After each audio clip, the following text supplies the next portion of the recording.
आया हूँ Uttar Pradesh police constable की निकली हुई जो 60,000 भर्ती। बात क्या करने आया हूँ, भर्ती तो बहुत बड़ी है। भर्ती की अगर बात की जाए, इससे पहले कोई भर्ती इतनी बड़ी उत्तर प्रदेश पुलिस में नहीं है। लेकिन समस्या ये हो गई कि जो भी बच्चे थे उनके आगे समस्या आ गई है आयु को लेकर। सबसे बड़ी जो समस्या आ गई बच्चों के आगे वो आ गई एज को लेकर, एज रिलैक्सेशन को लेकर।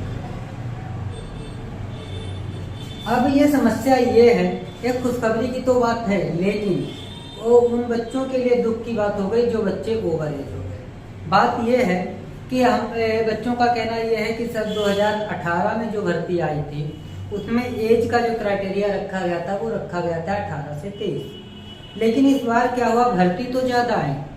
पिछली साल की अपेक्षा जो 2018 में भर्ती आई थी उससे कई ज़्यादा जो भर्ती इस बार 2023 में आई। इस बार जो आई है 60,000 से भी ज़्यादा। लेकिन समस्या क्या हो गई, जो 18 से 23 एज का क्राइटेरिया रखा गया था जनरल के लिए, वो क्राइटेरिया 1 साल और कम कर दिया गया। ये रीजन क्या है, क्यों कम किया गया? क्योंकि उस समय क्या हुआ था, हाई कोर्ट में जाकर के समय ये आया था कि हाँ 1 साल का बच्चों को एज में छूट मिले। लेकिन इस बार क्या हुआ कि लॉकडाउन भी 3 साल का रहा। 3 साल लॉकडाउन के चलते बच्चे क्या हुए, घर पर ही अपने आप पढ़ाई किया जो भी हुआ, और 3 साल तक कोई भर्ती नहीं आई। 3 साल क्या भर्ती तो 4 साल से नहीं आई। आप देखें कि भर्ती आई थी हमारी 2018 में, एक भर्ती आई थी 2018 में 41,000 से भी ज़्यादा, और दूसरी भर्ती आई थी 49,000 से भी ज़्यादा। लेकिन हुआ क्या, 2019 में कोई भर्ती नहीं आई। 2020 में क्या हुआ, कोई भर्ती नहीं आई। 2021 में क्या हुआ, कोई भर्ती नहीं आई। फिर क्या हुआ, 2022 में भी कोई भर्ती नहीं आई। अब 2023 में क्या हुआ, 60,000 से भी ज़्यादा, 60,000 से भी क्या हुआ, उत्तर प्रदेश पुलिस में भर्ती आई। लेकिन समस्या ये हो गई कि जब 2018 में भर्ती आई थी तो उस समय जो एज का क्राइटेरिया जनरल के लिए रखा गया था वो हुआ था 18 से 23, कि 1 साल का जो है सभी लोगों को, 1 साल की छूट जो एज में सभी लोगों को मिलने वाली है। फिर अब क्या हुआ, जब 18 में भी नहीं आई, 19 में भी नहीं आई, 20 में भी नहीं आई, 21 में भी नहीं आई, और 22 में भी कोई भर्ती नहीं आई, और उसके बावजूद एज का जो क्राइटेरिया रखा गया जनरल के लिए, जनरल ईडब्ल्यूएस के लिए, वो रखा गया 18 से 22। अब आप ये सोचो, 18 से 22 में 4 साल का गैप है। 18 से 22 में कितने साल का गैप है, 4 साल का गैप है। अब आप अपनी भर्ती में देखिए कि आपने कितने साल का गैप किया है जो दोबारा भर्ती निकालनी है। 19 में नहीं, 20 में नहीं, 21 में नहीं, 22 में नहीं, 4 साल का गैप। कितने साल का गैप हुआ, 4 साल का गैप हुआ है। तो 4 साल तो बच्चे कुछ ऐसे हैं, लाखों बच्चे ऐसे हैं, लाखों से भी ज्यादा बच्चे ऐसे हैं जिनको एक बार भी मौका नहीं मिला इस एग्जाम में बैठने के लिए। वो बच्चे घर पर ही रहे और घर पर ही ओवर एज हो गए। समस्या ये हो गई कि 4 साल का गैप आपने यहाँ पे कर दिया और 4 साल का गैप यहाँ पे कर दिया, और भर्ती आई है 2023 में। तो कहने का मतलब यही हो गया कि 18 में भर्ती आपकी आई थी, 18 के बाद दोबारा भर्ती आई 2023 में। तो यह पूरी हो गई एक तरीके से पंचवर्षीय योजना। जब आप पंचवर्षीय योजना के तरीके से काम करेंगे तो बच्चे ज्यादातर क्या हो जाएंगे, ओवर एज।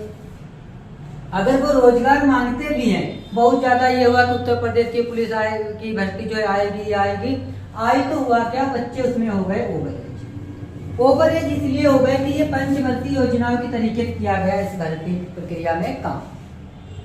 अब कुछ लोगों का कहना है कि वहां पे कि जब हमारे पास भर्ती होगी तब भर्ती निकाली जाएगी। अच्छा आप बताइए, ये 60,000 भर्ती जो आई है वो कहाँ से आई? वो तो खाली वैकेंसी थी ना, तभी तो आई। अब आप अगर 18 से 22 करते हैं, अगर आप जनरल या ईडब्ल्यूएस की एज को 18 से 22 करते हैं, तो 18 से 22 के लिए ये था कि जो 60,000 भर्ती आपकी आई, और इसी भर्ती को आप 4 साल से डिवाइड कर देना, तो हर साल 15,000 से 16,000 भर्ती निकाल सकते थे। 15,000 से 16,000 भर्ती हर साल के साल आप निकाल सकते। 15,000 भर्ती आप 19 में निकाल देते, 15,000 इसमें निकाल देते, 15 इसमें, 15 इसमें, तो जो बच्चे आज ओवर एज हो गए या जिन बच्चों का 2018 में सिलेक्शन नहीं हुआ, तो उनको 2 से 3 बार और मौका मिल सकता था। इस एग्जाम में बैठने के लिए 3 से 4 बार मौका उनको मिल जाता। चलो उन बच्चों की तो बात छोड़ो जो 2018 में सिलेक्शन नहीं ले पाए, लेकिन उन बच्चों का सोचो आप कि जिन बच्चों ने अभी तक एक बार भी एग्जाम नहीं दिया है। उन बच्चों की आप थोड़ा सा देखिएगा कि जो बच्चे एक बार भी इस एग्जाम में बैठे नहीं है, उन्होंने अभी एक बार भी फॉर्म नहीं डाला है, और उनके परिवार वालों से पूछो जो पूरे परिवार एक बच्चे के सहारा बैठे हुए हैं कि हाँ भर्ती आएगी, हमारे यहाँ का बच्चा एग्जाम देगा और उसमें सिलेक्शन लेगा, और उस बच्चे को एक बार भी मौका ना मिले तो क्या उसके परिवार पर बीतती है। और उस बच्चे के जो सहारा था क्या भर्ती आएगी, उस बच्चे को पूरा विश्वास था कि भर्ती आएगी और हम सिलेक्शन ले लेंगे, और उस बच्चे को एक बार भी मौका नहीं मिला है, तो उसके जो नहीं बोलते हैं कि क्या हुआ, ख्वाब जो थे वो उनके सब खत्म हो गए, जो उन्होंने सोचा था वो सब खत्म हो चुका है। तो उन बच्चों के लिए आपको एक बार सोचना है। माननीय मुख्यमंत्री जी से, भर्ती बोर्ड से हमारी यही हाथ जोड़कर विनती है कि बच्चों को सभी, चाहे वो जनरल का हो, ओबीसी का हो, एससी का हो, एसटी का हो, हर बच्चे को आप ज्यादा नहीं तो कम से कम, ज्यादा नहीं कम से कम 3 साल की एज में छूट दीजिए। ज्यादा नहीं तो 3 साल की एज में छूट जरूर दीजिएगा, जिससे कि जो बच्चे एक बार भी मौका नहीं लिए हैं, जो बच्चे एक बार भी फॉर्म नहीं डाले हैं, तो ये ना हो कि उनकी जिंदगी में कि हमने तो कभी यूपी पुलिस का एग्जाम ही नहीं दिया। अगर उनसे कोई पूछे काहे नहीं दिया, अरे हम तो फॉर्म ही नहीं डाल पाए थे। तो आप इस बात को ना लेकर के आप उन बच्चों को एक बार मौका जरूर दीजिए जो आपने 4 साल के बाद भर्ती निकाली। भर्ती बहुत बड़ी है, भर्ती जो है वो बहुत बड़ी है, नंबर बहुत बड़ा है 60,000। इससे पहले कोई भर्ती नहीं हुई, लेकिन इस भर्ती में फॉर्म डालने के लिए उनको एलिजिबल करिए। एलिजिबल होने के लिए उनको कम से कम 3 साल की छूट, कम से कम 3 साल की छूट जरूर दीजिएगा। माननीय मुख्यमंत्री जी से भी हमारा ये कहना है, हाथ जोड़कर विनती है, हाथ जोड़कर कि आप 3 साल की सभी लोगों को, चाहे वो जनरल का हो, ओबीसी का हो, एससी का हो, एसटी का हो, किसी का भी उससे बिलोंग करता हो कैटेगरी से, सभी को 3 साल की छूट दे दीजिएगा, जिससे वो बच्चे फॉर्म डालें और अच्छी तरीके से पढ़ाई करें और अपना सिलेक्शन ले, वर्दी करें।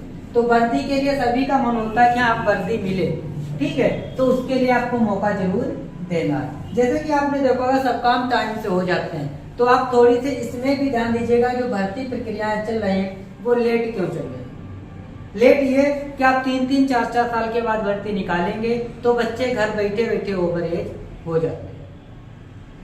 और जो बच्चे ओवर एज हो गए, आप उन परिवार वालों से पूछो जो परिवार वाले आप अपने बच्चे को 2 साल 3 साल से बाहर रखते हैं, 2-2, 3-3 साल से वो सिटी में आकर के पढ़ाई करते हैं, किराए पर रूम लेते हैं, किराए पर रूम लेने के बाद वहाँ पे लाइब्रेरी ज्वाइन करते हैं, कोचिंग ज्वाइन करते हैं, सिर्फ इसलिए ना कि भर्ती आएगी, कि भर्ती आएगी उसमें हम फॉर्म डालेंगे। और वो गरीब परिवार के लोग होते हैं। गरीब परिवार का मतलब मिडिल क्लास वाले लोग जो इतना ज्यादा पैसा अरेंज नहीं कर पाते हैं कि बाहर जाकर बच्चों को पढ़ाएं। तो उन लोगों के लिए आपको सोचना है कि जो बच्चा, आप ही सोचो, जो अगर 3 या 4 साल से बाहर तैयारी कर रहा है, सिर्फ पुलिस की तैयारी के लिए लगा हुआ है और उसको मौका ही ना मिले, अब उसको मौका नहीं मिलेगा, वो 500 रुपया महीने का, 600 रुपया, 1000 रुपया महीना कोचिंग में दे रहा है, 500 रुपया लाइब्रेरी का दे रहा है, 3000, 4000 रुपया किराए पे लेकर रूम रहता है, खाना बनाता है, खाता है, कितनी दिक्कतें उठाते हैं वो बच्चे जो तैयारी के लिए बाहर आते हैं। काफी बच्चे रो रहे हैं कि सर हमको एक बार भी मौका नहीं मिला है। बच्चे रो रहे हैं और बच्चे रोड पर आकर के रो रहे हैं कि हमको न्याय दिला दो, न्याय दिला दो। तो माननीय मुख्यमंत्री जी से हमारा हाथ जोड़कर विनती है कि बच्चों को न्याय जरूर दीजिएगा। बच्चों को ज्यादा नहीं तो 3 साल की छूट जरूर मिलनी चाहिए, ताकि वो इस भर्ती प्रक्रिया में भाग ले और अपनी तैयारी को मजबूत करें, अपने हौसलों को मजबूत करें, जिससे वो आगे भी भर्ती हो तो उसमें अपना फॉर्म डालें, ठीक। और उसके अलावा अब अगर इस तरीके से प्रक्रियाएं चलती रहें कि ओवर एज हो गए बच्चे, पढ़ते पढ़ते ओवर एज हो गए, उनका फॉर्म भी नहीं पड़ा, वो घर पर बैठे रहे, ओवर एज हो गए। लॉकडाउन चला, लॉकडाउन के कारण भर्ती नहीं आई, ठीक है, उस समय समस्याएं थी, सभी ने उस समस्या का सामना पे किया, चाहे वो सरकार हो चाहे जनता हो, कोई भी हो, हर व्यक्ति ने उसका सामना किया और भर्ती नहीं आई। लेकिन आप उसी कोविड को देखते हुए 2 से 3 साल कोविड के कारण कोई भर्ती प्रक्रिया नहीं हुई, तो उस कोविड को देखते हुए ज़्यादा नहीं तो 3 साल की छूट सभी को दे दीजिएगा, जिससे वो बच्चे पार्टिसिपेट कर पाए। कोविड में कोई काम नहीं हुए, ठीक है, लेकिन कोविड के कारण ही आप देख रहे होंगे, जैसे बिहार में आया, बिहार में कोई भर्ती, उसमें भी 2-3 साल की छूट मिली। एमपी पुलिस में भर्ती आई थी, उसमें 2-3 साल की छूट मिली थी। अभी आपने देखा होगा एसएससी जीडी की भर्ती आई थी, उसमें केंद्र सरकार ने 3 साल की छूट दी थी, आयु में 3 साल की छूट दी थी। तो यूपी सरकार भी 3 साल की यूपी पुलिस में जो है आयु में छूट जरूर दे, ताकि बच्चे इस यूपी पुलिस की जो 60,000 भर्तियां हैं उसमें अपना फॉर्म डाल करके तैयारी कर पाए। बाकी काम समय से होते हैं तो भर्ती प्रक्रिया भी समय से हो, यही हमारा जो उत्तर प्रदेश सरकार और भर्ती बोर्ड से कहना या सवाल है।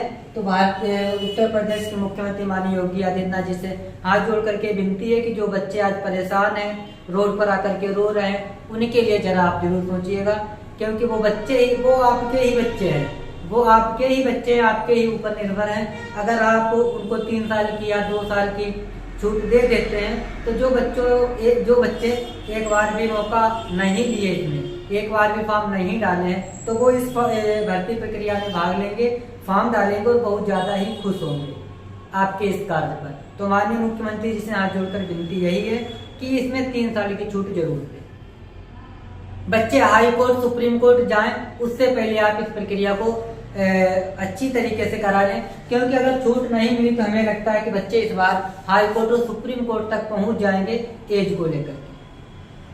तो माननीय मुख्यमंत्री और भर्ती बोर्ड से हम यही कहना चाहते हैं, आज 26 तारीख है, लेकिन 27 तारीख से फॉर्म पढ़ना है, तो अभी पूरी एक रात है और आपके लिए बहुत समय है माननीय मुख्यमंत्री और भर्ती बोर्ड के पास, कि आप इसको थोड़ा जरूर सही करिएगा, एज में जरूर कर लीजिएगा। एज में छूट जरूर हो जानी चाहिए 3 साल की सर इसमें, क्योंकि बच्चे जो बहुत ज्यादा परेशान हो चुके हैं। अब परेशान की समस्या यही हो गई कि बच्चे जो घर में बैठे रहे, सहारा लगाए रहे कि भर्ती आएगी, भर्ती आएगी, भर्ती आएगी, और भर्ती आए तो उसमें ओवर एज हो गए। ओवर एज इसलिए हो गए कि जो 2018 में भर्ती आई थी उसमें एज उनकी 18 साल नहीं थी, जब 2023 में आई तो वो 22 साल पार कर गए। जब 18 में आई तो उनकी एज नहीं थी, जब 2023 में भर्ती आई तो वो 22 साल एज को पार कर चुके हैं, तो उनको एक बार भी मौका नहीं मिला है। तो हम तो यही कहते हैं कि सर इसमें सभी लोगों को जो है 2 से 3 साल की कम से कम छूट मिलनी चाहिए। तो देखते हैं, अगर हो जाता है, हमें लगता है माननीय मुख्यमंत्री जी जरूर करेंगे, क्योंकि माननीय मुख्यमंत्री जी के पास ये बात पहुंच चुकी है, क्योंकि उनके सदस्य या उनके विधायक उनके पास ज्ञापन जा चुका है और उन लोगों ने माननीय मुख्यमंत्री जी को भी भेजा है। तो माननीय मुख्यमंत्री जी के पास ये बात पहुंच चुकी है। हमें लगता है कि जब 27 तारीख होगी तो ये सभी लोगों को खुशी होगी कि हमारी एज में छूट मिली है। माननीय मुख्यमंत्री जी ने 2 से 3 साल की छूट सभी बच्चों को दी है। तो ये तो हमें पूरी तरीके से भरोसा है माननीय मुख्यमंत्री जी पर, लेकिन अब कल 27 तारीख है, देखते हैं क्या होता है। हमें तो पूरी तरीके से भरोसा है कि ज्यादा नहीं तो 3 साल की छूट जरूर मिल जाएगी। तो देखते हैं, नहीं तो फिर कल दोबारा फिर हम आप लोगों के लिए वीडियो बनाएंगे।